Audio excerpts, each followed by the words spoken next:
大家好，我是阿明，我是小嘉，欢迎收听台湾小干。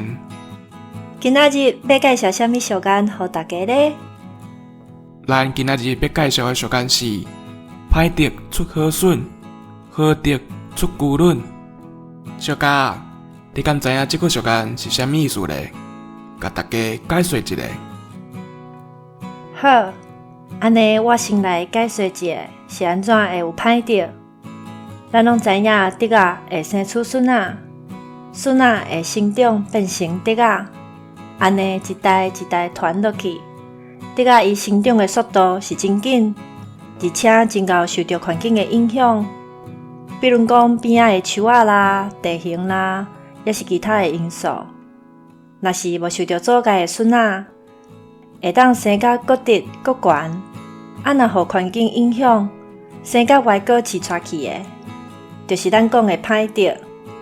亲像我拄则讲的，歹德虽然是互环境影响着，毋过笋仔是无受到影响的哦。无错，所以讲歹德出好笋，就是在形容讲顶一代的虽然无受到好的教育，毋过若有用心栽培的时势，后一代嘛会当有真好的成就。后壁迄句话龟卵是啥物意思啊？龟卵就是翘龟的龟，表示的弯翘，就好亲像山峦，迄个扑起来的所在。所以你甲看德仔生做弯翘，搁有扑起来的所在，看起来当然嘛是生做歹咯。若龟卵，就是咧形容迄款强要死去、三悲八，搁真衰弱的人。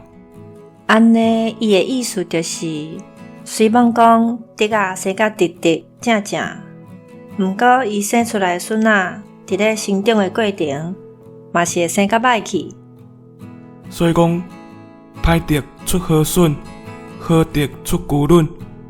这句话的意思就是讲，老爸老母用过就无读什么册，毋过囝拢真种才，知影厝内也无咧活好过，毋望家己有好的成就，会当出头天，为这个社会做一份的贡献。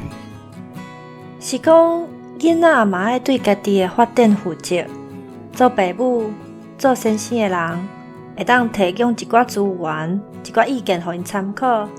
未来爱行什么路，嘛是爱靠家己来，这才是重点。无毋对，以上就是今仔日的俗谚。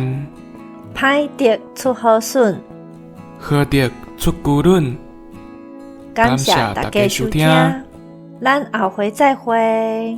再会 ，See Ciao you。